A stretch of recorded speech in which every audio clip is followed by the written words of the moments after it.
how much left for now? Well, I guess 1 kilometer left. Oh my god. It is really 1 kilometer. Yeah. Don't cry, don't cry. Ah, I might cry. No, I'm just happy now.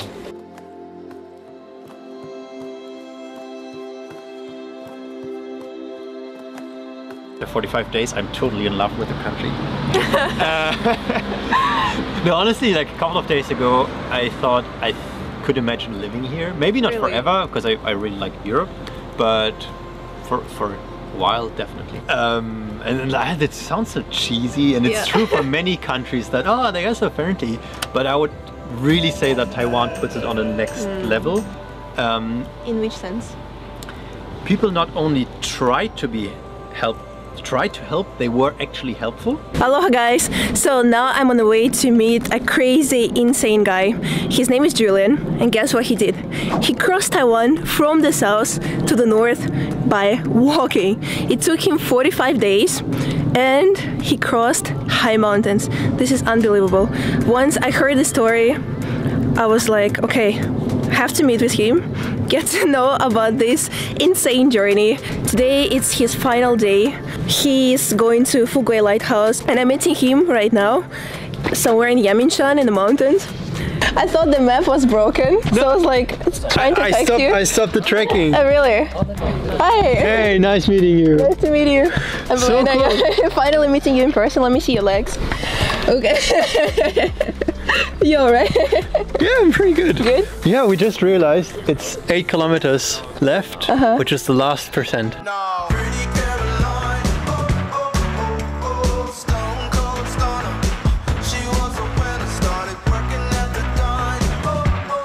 Once I really had to carry 7 liters of water and food. And then I think I was closer to 30 kilos. When you heard about Julian's idea to cross Taiwan, what do you think of it? That this man is crazy.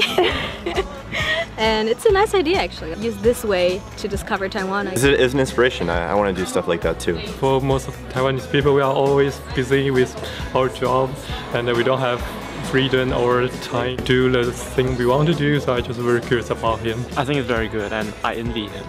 Really? Why? Because we don't have the boss to do it. I met him in Hualien and he was like, oh, I walk from Kenting. I was like, what? Flo and I, we started the journey together, right? We both love mountains. It was clear that we wouldn't go at the coast. We had no idea that it's actually a thing that some people walk around the island. We only learned later. So we just thought, okay, let's try to do as many mountains as possible in between and see as many different places as possible. So walk me through, how did you get to know about Taiwan first of all? Because a lot of people, especially from Europe, they think of Thailand. So Flo came up with the idea to go to Taiwan. His dad was here before, and then I think in October it was announced Taiwan will open up for tourists again.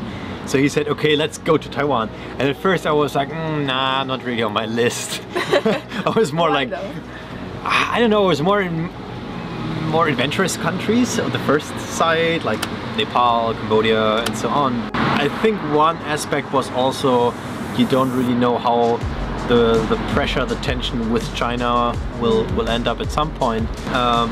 But then he really convinced me that it's really beautiful here, and then I also met Fish Tree, who was attempting Manaslu, the mountaineer from Taiwan, and she said, you know, mountains in Taiwan are not that high, but very beautiful. And I think you will like it. And then we talked a little bit about Taiwan, and then I looked probably at 2 pictures and I said, oh, that's actually true. So Flo is your friend, and where is he? How come you finished by yourself? Well, I called him so we could finish together. We started together, we finished together. It was all extremely spontaneous. When we knew we would do this hike together, his brother already had a flight booked to Malaysia to visit him. And you know, like then he couldn't say, oh, you're coming to Malaysia, I'm not there. Yeah. So it was clear from the beginning that we'd only start together.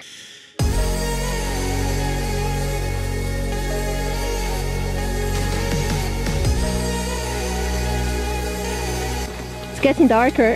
It's getting darker, but we're also getting closer. 3.7 kilometers, oh my god!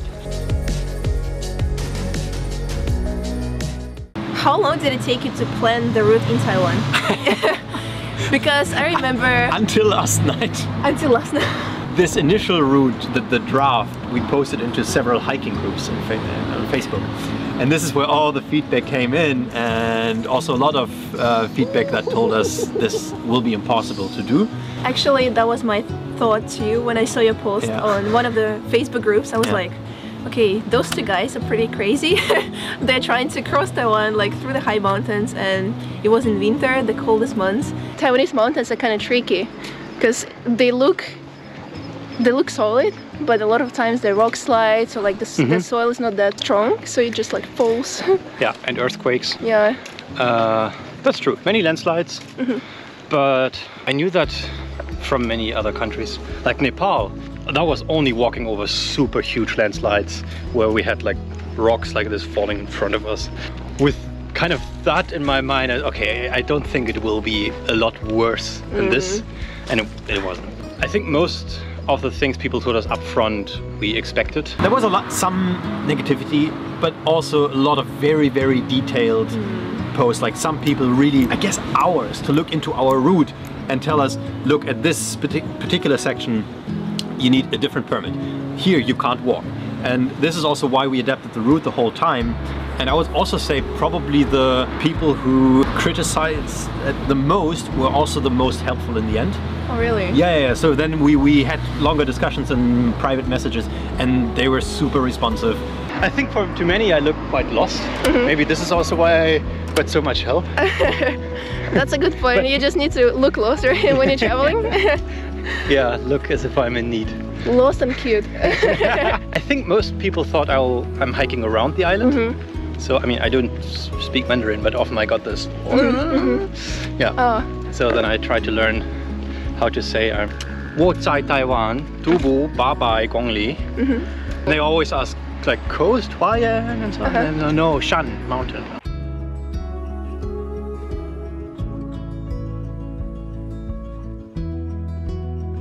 How many kilometers did you hike every day? Or how many hours did you hike every day? Really depends a lot on the terrain. The first day we started with another friend of ours, and it was her birthday. So we had beers, we only walked 13 kilometers, we just enjoyed ourselves. The second day we hiked 18 kilometers, then we realized there are hot springs if we do another 20. So we ended up doing 38 kilometers on the second day. Just for the hot springs? Oh yeah, it was worth it. Taiwan is perfect for hiking because you just hike, get in the hot spring, hike, hot spring. Yeah, I love it so much too. Yeah, no, because it really relaxes the muscles. And then if you go to Lisong hot spring, it's just already beautiful to be there. Throughout the time, where did you stay? How did you manage your accommodation? Did you camp or? Yeah, I think this year I stayed far more nights in the tent than in buildings. Sometimes it was also just camping in public parks next to roads. Was it kind of awkward to camp in a public park? We tried to do it a couple times, but then in the morning there's some people coming to exercise and they accidentally like try to get in your tent or like try to investigate who is there. That never happened, but yeah. When I woke up in Suao at 6, I got out of the tent and there were already 3 grandpas like circling around, ni hao, in the morning. I was like, oh, okay, good morning. So how did you take shower throughout the whole time? I'm just curious. Yeah, I think until reaching Taipei I had more hot spring baths than actual showers. We did couch surfing a bit.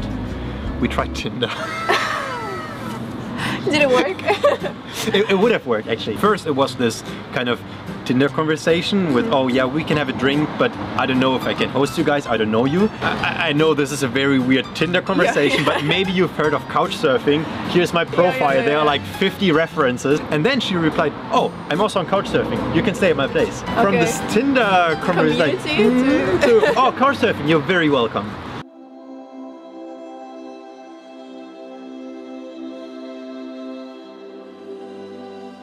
So how much left for now? Well, I guess 1 kilometer left. Oh my god. It is really 1 kilometer. Yeah. Don't cry, don't cry. Ah, I might cry. No, I'm just happy now.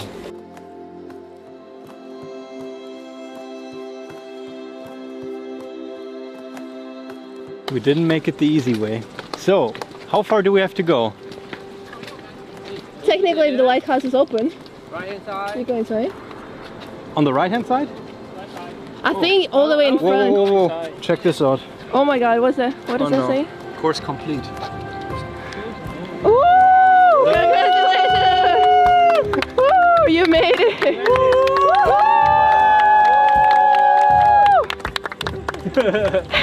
Oh my god. Congratulations. Thank you so much for being here with me.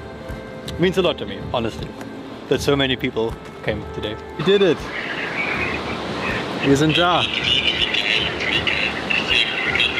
Guck mal, wer hier alles so steht.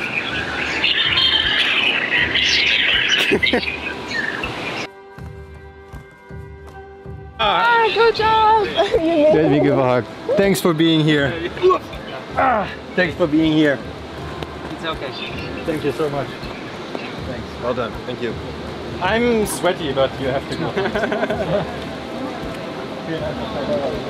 So how are you feeling right now, standing at the most northern part of Taiwan? I could do it again. I don't know. I mean, it's not unexpected. I had a lot of time to mentally prepare for it, but I would say I'm more sad that it's over than happy. Really? Yeah. So you feel totally fine walking every single day, being tired? I mean, now I also look forward to having a bit of rest. But in general, it's a good life. We humans are made for walking. We used to walk 20 to 30 kilometers every day. So what I did was totally normal for people many years ago. What I like nowadays a lot is that you got to see so many details. When I went down to Roko, I could stop at any point, take a picture, because the river looks very beautiful here. If you go down by a car, you might not even see it. Plus, people will start talking to you because they see he's traveling in a different way, like huge backpack, walking on the road. They will reach out like, oh, what are you doing? They're just interested, and then you meet many people. After 45 days, what do you think of Taiwan? What was your impression of this place before you came and after you finished your journey? After 45 days, I'm totally in love with the country. No, honestly, like a couple of days ago, I thought I could imagine living here. Maybe not forever, because I really like Europe, but for a while, definitely. And it sounds so cheesy, and it's true for many countries that, oh, they are so friendly, but I would really say that Taiwan puts it on the next level. In which sense? People not only tried to help, they were actually helpful. And also in a lot of Southeast Asian countries, I would say 95% of the people are nice because they are just nice.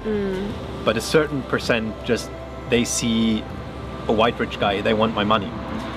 And in Taiwan, that's not the case. Like, no one ever wanted my money. Even when I wanted to buy a Pocari from a woman who only sold drinks, when she learned what I'm doing, she's like, oh no, I'm not accepting any money. Yeah. Also for food. We were at the restaurant eating with them. I mean, we only had a conversation with Google Translate, but when they learned about it, they wanted to pay for us. They invited us for even more, like a beer and so on. They really wanted to invite us, and that was coming from the heart. And no one ever wanted to have money. Yeah, it sounds very Taiwanese.